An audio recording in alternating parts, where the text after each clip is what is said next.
a day here in the city of San Diego. We come to you from the campus of the University of San Diego at the Jenny Craig Pavilion, and it's BYU and USD in our game of the week. This is the WCC This Week, presented by Geico. And hello again, everybody. I'm Barry Tompkins once more with my partner, Casey Jacobson. And Casey, we had what was ostensibly the game of the year in the West Coast Conference on Thursday night. Took place up in Spokane between Gonzaga and St. Mary's. And guess what?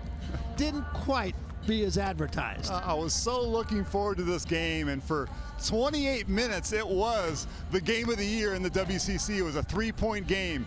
But then Gonzaga turned on the afterburners. They end up winning that game by 21 points. Balanced scoring, great defense. They held down Brad Waldo in the second half. This Gonzaga team is for real. Yeah, instead of the game of the year, it was kind of the game of the hour. Yes. Gonzaga just took it away in the second half. Let's take a look at the standings in the West Coast Conference right now. And Gonzaga, they're playing another game, I think it's fair to say. Every single week we do this, Barry. They never lose, ever. And I don't see them losing for the rest of the year. St. Mary's, now they need to put that loss behind. They're still a very good team, and there's a lot of work that they need to do. So short memory, put that game behind and move forward. And BYU, they're a small margin for error. This team needs to get it together right now. I don't think they can drop any more games if they want to make the NCAA tournament. They got to come up big, and this is kind of a yin and yang game. BYU, they'd love to play it in the 80s if they can. On the other side of that coin, USD, they'd be very happy playing it in the 50s. Yeah, this game is all about tempo, and it's a lot easier to slow a game down than it is to speed it up. But if you're BYU, you want to get out on the break and speed this game up any which way they can. And the way they do that is getting deflections, steals, and turnovers, and creating easy buckets like you see here from Kyle Collinsworth. The way this team is built, they have a ton of scoring guards. They don't have hardly any inside presence. So all the points in the paint for BYU are going to come from situations like this, creating turnovers, getting out of the open court, finishing at the rim. That's what they want to do. And for USD, you said they'd like to play in the 50s. But I'll tell you what, if you're going to play in the 50s, you better be able to shoot the rock well, and they haven't been able to do that. Oh, they have really struggled, especially in the WCC. Now, coming into the to the conference play, they were scoring 70 points a game. They're a lot better shooting team than their numbers indicate. I mean, Johnny D is one of my favorite players to watch his three-point shooting, but he's shooting 21% in WCC. They need a bigger performance from him and the rest of the Toreros if they're going to have any chance at upsetting the Cougars today. All right, that gives us a chance to meet the third member of our broadcast team. She is Kelly Tennant, and she is with Coach Dave Rose of BYU. Kelly? Thanks so much, guys. Coach Rose, in terms of how you want to work with San Diego, they want to slow you down. So what have you been telling your team to try and combat that? Well, I think that you know, the league is kind of split. Half the teams kind of play fast, and then half the teams kind of have a slower pace to them. And so the most important thing for us is to be patient defensively. And we got ourselves in foul trouble last time out against St. Mary's, and you know, we're already a couple guys short. And so the most important thing is for us to be patient and then take you know, just opportunities of the situations that are created for us. The pace of play in basketball across the board has really slowed down over the last few years, but you've kind of gone against the grain. You guys are scoring, playing very quickly. Why is that your method? Well, I just think that it's what we've done for years, and that it's been successful for us. And this year, we're a little bit kind of lopsided, really dependent on our perimeter guys to score. Our low post guys aren't scoring near as much, and that's something that we need to really you know, get better at, and hopefully we can in the course of the next couple of weeks. So you say you've seen it work for you for many years, but a lot of teams going away from that. Is there a reason for that in your mind? Well, I just think that you know, the coaches like to control what they can control, and so they're trying to control everything, and you limit the possessions, and that allows you to maybe control what's going on. And I just feel like this is a player's game, and the more possessions, the more opportunities the players have, and hopefully we can keep doing it. We've been successful with it, but it gets tougher and tougher because every game it seems like we're talking about the same thing, trying to figure out how we can force the pace. Exactly, and San Diego, of course, wants to slow you down, so just another day you have to combat that. Thanks so much, Coach. All right, thank you. Barry, let's go back over to you. All right, thanks very much, Kelly, and thanks to Coach Dave Rose. So they want to push it. San Diego wants to slow it down. One of these days, San Diego's going to get the wake-up call. Will it be today? Well, Peter and Coach coming back on the other side of this with everything West Coast Conference.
Welcome back to Geico WCC This Week in Los Angeles. I'm Chris McGee, and joining me, the coach, Dave Miller. Are you excited, Coach? Every week. Every week. I love that about you. Let's get you to the conference highlights from earlier this week. We start off with a big one.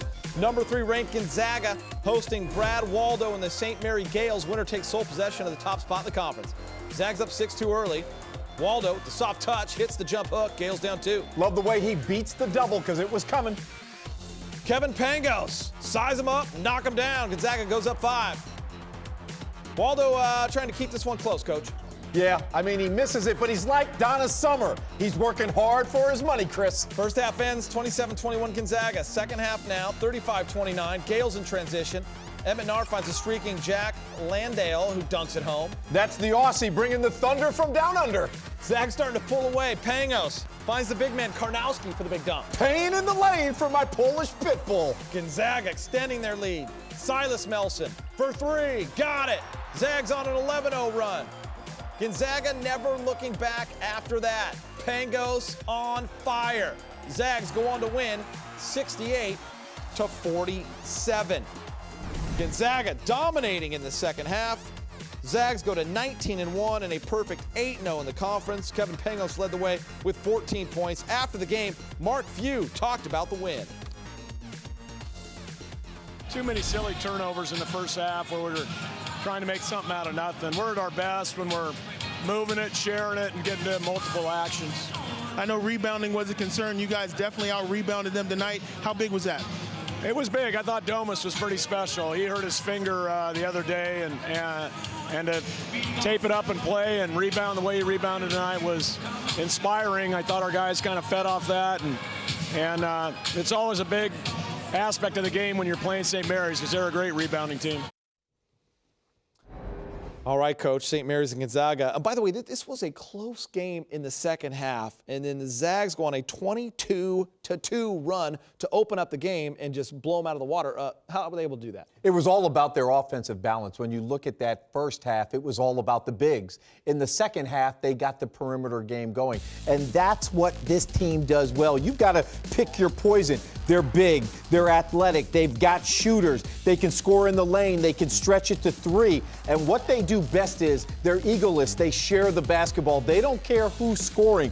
They like to go to the well, and they continue to feed that hot hand. You know, Coach, we talked so much about their balance offensively. How impressed were you with their defense, especially in the second half? It was unbelievable. I mean, they came out with great energy, focus, and toughness. And what impressed me the most, I always chart active hands and live feet. I'm looking for deflections, being proactive as opposed to reactive, and then cleaning up the defensive glass. It was a one-and-done event. That, with the offensive balance, is why they blew out St. Mary's in the second half. And they remain undefeated in the conference. All right, let's get you to some more highlights. We take you to Pepperdine, taking on San Francisco. Marty Wilson and the Pepperdine Waves looking for their 6th conference win on the season. They're on the road here. Chris Adams hits the 3. The Dons would take a 3-point lead into the half. Love a penetrating kick. That was downtown like Freddie Brown. And then, Coach, Dons up 10. I love the old school reference right there. Moving well without the ball. The give and go. Dirksen reminds me of Curtis Blow. Waves down 13. David Jesperson with the miss, but Stacey Davis is there with putback. Right place, right time, doing his work inside early. He had 23. In the end, Dons are too much. Matt Christensen here with the tip in to ice it. San Francisco goes on to win 71-59. All right, we're moving. LMU versus 5th in the conference, Santa Clara. Broncos looking for their 3rd straight win. They're at home.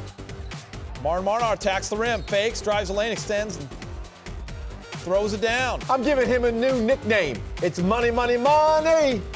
Money. Skipping to the second half, Santa Clara in transition. Travis Pugh gets the outlet feed for the one-handed flush. Well, I like the way he runs the floor, but I love the pitch ahead. Lead, receive a score. I got the Broncos ignited. Evan Payne gets the feed. Quick catch and shoot, drains the jumper. Lions within 1. They're not going away. Minute left, tied at 60.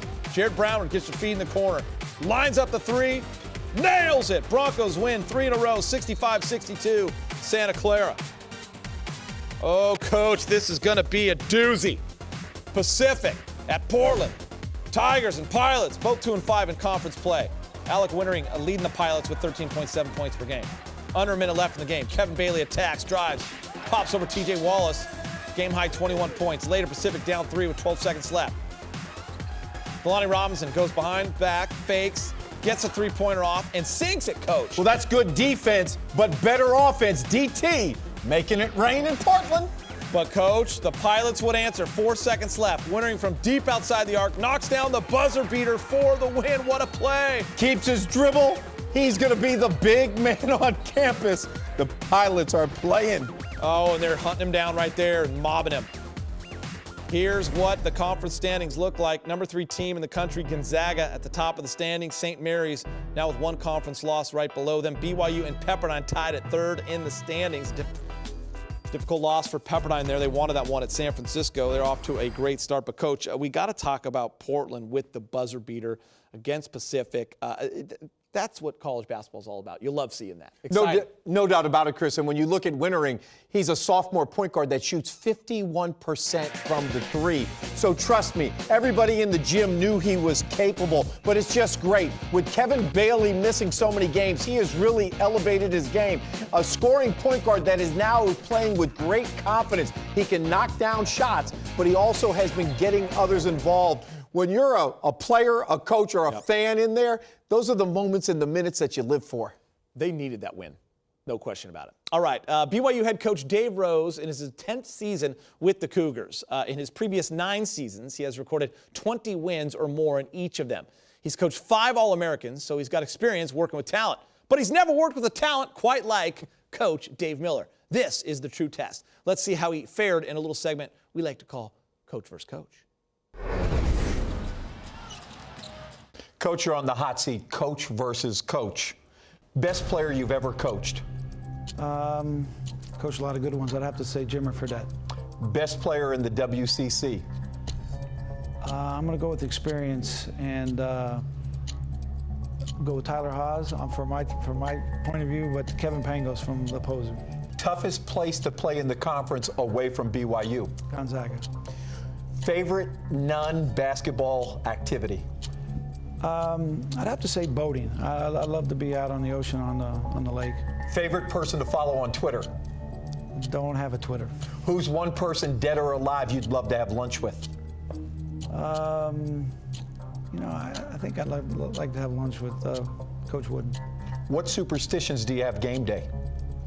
No superstitions at all. Not at all. If you weren't a basketball coach, what would you be doing right now? Selling cars. Tupac or Biggie? I'm gonna have to say Biggie. Led Zeppelin or the Beatles? Led Zeppelin. You want a 3 or a dunk? 3. Games on the line. Who shoots the ball? Tyler Haws. No brainer. Thanks for stopping by. I love that. Of course you go with Biggie. Still to come on WCC this week, like father, like son, San Diego guard Nick Kerr has basketball ingrained in his DNA. Up next, a closer look at the Kerr family.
Time for the WCC Player of the Week. It's Brad Waldo from St. Mary's. The senior center averaged 24.5 points a game in wins over San Diego and BYU last week. He also shot a combined 75% from the field. This is the second time he's been named Player of the Week this season.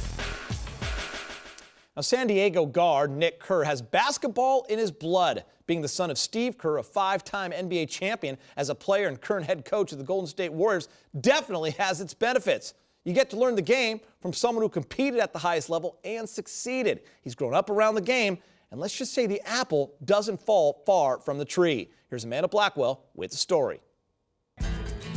Nick Kerr has some unique first basketball memories. The first one that I can remember now is just going to my dad's games. I remember the finals, one of them, they let me go onto the court. His dad is former NBA star and current Golden State Warriors head coach Steve Kerr. And Nick has been on a basketball court for his entire life. Nick started coming to my games when he was like a year old, and he would sit on my wife's lap and just be mesmerized by the action. And my wife said he would get upset when halftime would come because he didn't want the game to stop. It's just so much fun. A lot of people don't get the opportunity to go to many NBA games, and I was getting to go basically every day. The guys were all really nice to me. Malik Rose was really cool on the Spurs, actually. Anytime I'd walk in, he'd go, "Nick the Quick." And it was, you know, when you're 9 years old and an NBA player's talking to you, you just feel really cool. I remember him coming into the locker room with Michael Jordan and Dennis Rodman and walking around like he owned the place. It wasn't long before Nick wanted to try out the game for himself. I just remember him playing on his little plastic hoop, imitating the Bulls PA announcer and putting on a little Bulls uniform, and he loved it. He loved the game. As he graduated from a plastic hoop to the real deal, Nick had the best teacher he could ask for, with Steve by his side. We would just sit on the couch and watch games all the time, and he didn't really ask a whole lot of questions. Nick is a pretty quiet kid, but he took it all in.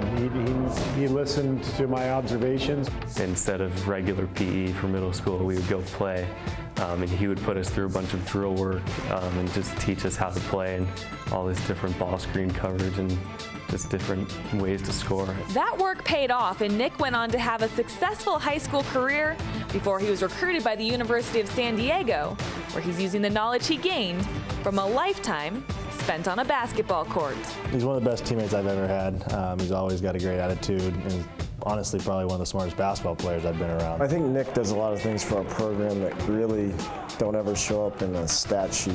His attention to detail and what he does on the floor with scouting reports, helping his teammates through the course of the game. He's a very smart player. He understands where to be, what to do. Although Nick has paved his own way in the game as he's grown older, he never turns down a chance for a post-game chat with his dad. Which is fun to talk about with him because he brings a perspective that has so much experience and knowledge that it's good to learn from what he has to say. We're just friends now, you know.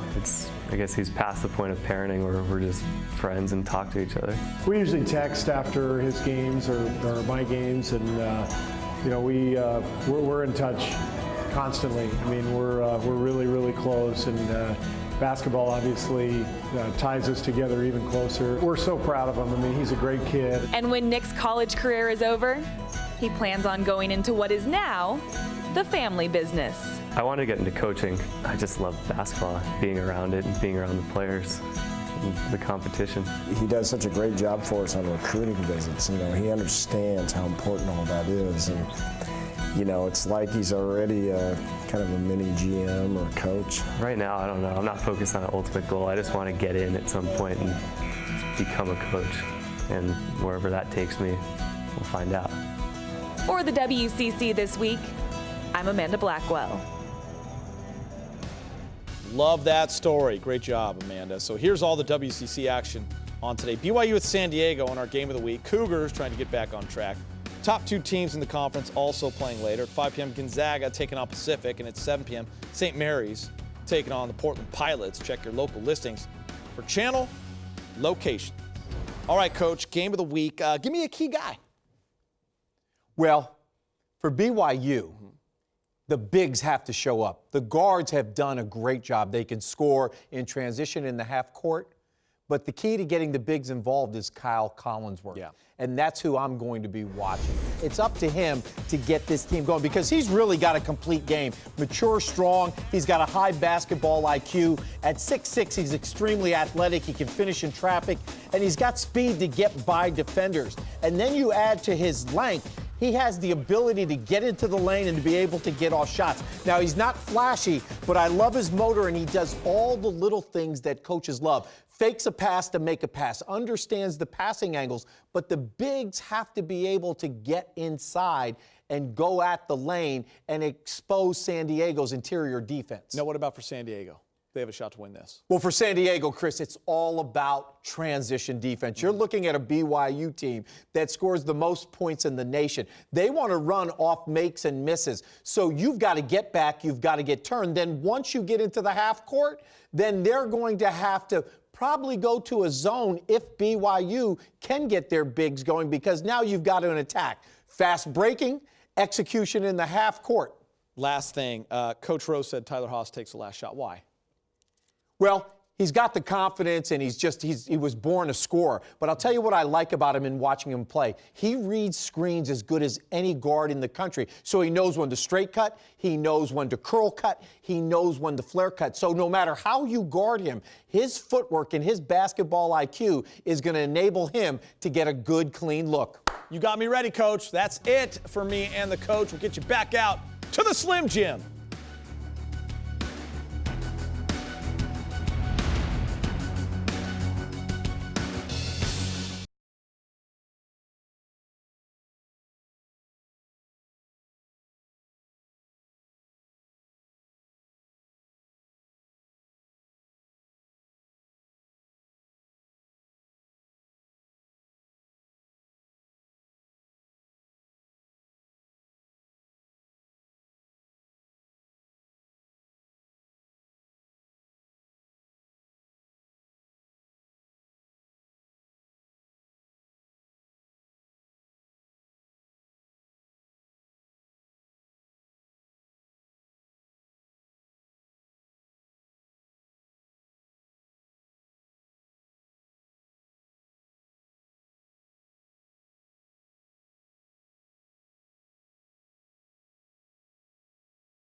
Welcome back to the West Coast Conference this week. That's my partner Casey Jacobson arriving here at the Jenny Craig Pavilion for today's game between BYU and San Diego. Yes, he does it all.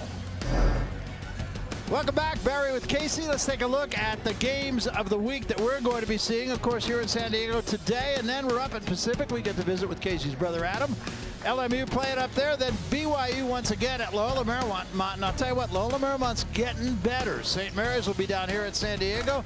San Francisco up at down at Pepperdine, and we finish with this same San Diego team playing up at Portland. That is our schedule. But Casey, let's address today's game. Let's talk about the X factors in this game. Yeah, my X factor for BYU is Chase Fisher. Now, he's a 6'3" junior transfer from Wake Forest. He's the third leading scorer on the team, averaging 14 points per game. To me, he's the best three-point shooter on a team full of shooters. I love his confidence, and he's been a great fit along with Tyler Haas and Kyle Collinsworth in the backcourt.